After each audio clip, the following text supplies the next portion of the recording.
Right, you are given a sequence of numbers, 6, 11, 18, 27. Now you must find out, they ask you what's the next three terms.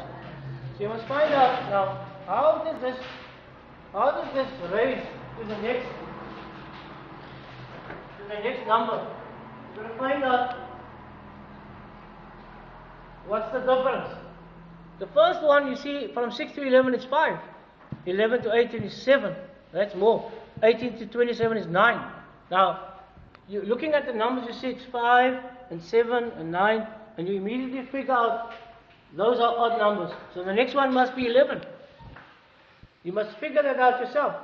So 11 plus that will give you 38, and the next one must be 13. Add that to 38 is 51. Next one must be 15, and the next that will be 66. And there will be 3 terms that follow. So you've answered the first part of the question.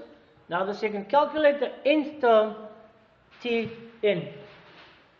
And here they give you the general formula. Tn is equal to an squared plus bn plus c. And you've got to put that into real terms where you're going to have a number for these. Okay. Now, you have already got the sequence, and now you have to use this sequence to help you create this. So you're going to say, you take your first one, you say 6, which is the total, or the actual nth term 6, which is the first one, and the nth term is 1. So you put 1 in place of that formula. So you put 1 in there, it's 1 squared, 1 in there, b1, and you get 1 to the power 2 is 1. So that stays the same. B times 1 stays the same. And C didn't have an n with it. So you can say that in your first term, 6 is equal to A plus B plus C. It just takes the n away because the n was 1. Now what happens if you take the second term now, 11, put that in where the term number is, number 11, which is the second one, and you place 2, which is the nth number now, into where n should be. So 2 is in there, and 2 times 2 is 4. Now instead of putting the 4 at the back, you put the 4 in front. That's 2, where n should have been. Remember this formula at the top? You put 2 in there now, because every time you take the next term, you put that term in there, and you get 4a plus 2b plus c for the second term. The third item in the sequence, the term in the sequence, you place that, you put the third total, or the third sequence number, which is 18, in front, which is Tn. 9, how do you get 9a? Is because you put 3 in where n must be, n 3 to the power 2, then 3, you place that in front, you get 9a plus 3b plus c. Now, at this point here, you've got 3 basic formulas. Now you have to use this to figure out what is your a.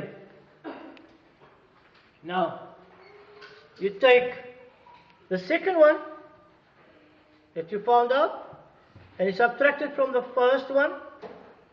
And because you subtracted from the first one, you must change the signs. That becomes a minus, that becomes a minus, that becomes a minus, that becomes a minus.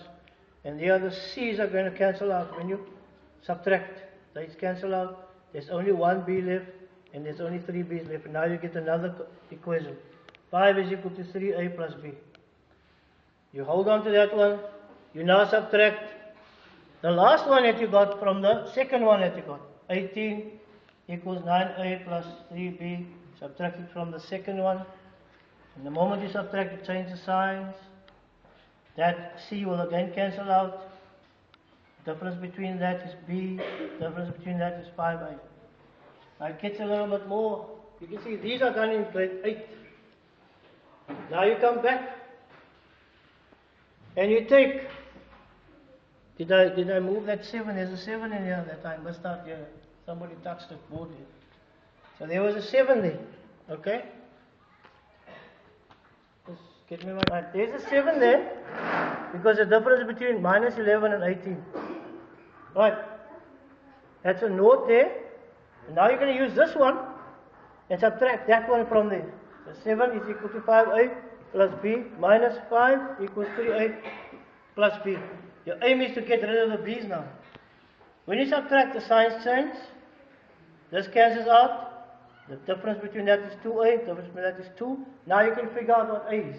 A is equal to what's on the other side divided by what was next to a. It's equal to 1. A is equal to 1. You hold on to that. You've got now a is equal to 1. You place a is equal to 1 into this equation that you had. 5 equals 3a plus b. And now you can figure out what b is. Because when you do that, you say 3 times 1 is equal to 3 plus b. b will be equal to 3, take it to the other side, it's minus 3, it's 2. So b will be equal to 2. Now you've got b, you've got a. Now you just need to do c now. So let's go up and we see, you've got the value of a, the value of b, we haven't got c. Place these two values in the first equation we had. The first equation, you can see from this side here, we had the first equation here, 6 plus a plus a plus b plus c. Place these two in here, 1 plus 2 plus what will give you 6? And now you find the value of c. So now you've got all the values. Now after you've got the values, you have to place these values of a, b, c into the formula they gave you. And there you say Tn is equal to 1n squared, because that is the a value. Right? That's the a value. Because remember that was the general formula. And now you put 2 where b must be, and 3 where c must be, and your general formula is Tn is equal to n squared plus 2n plus 3. Where you now replaced those letters with new numbers that you worked out. It's quite a long sum, but it includes an enormous amount of other years' work.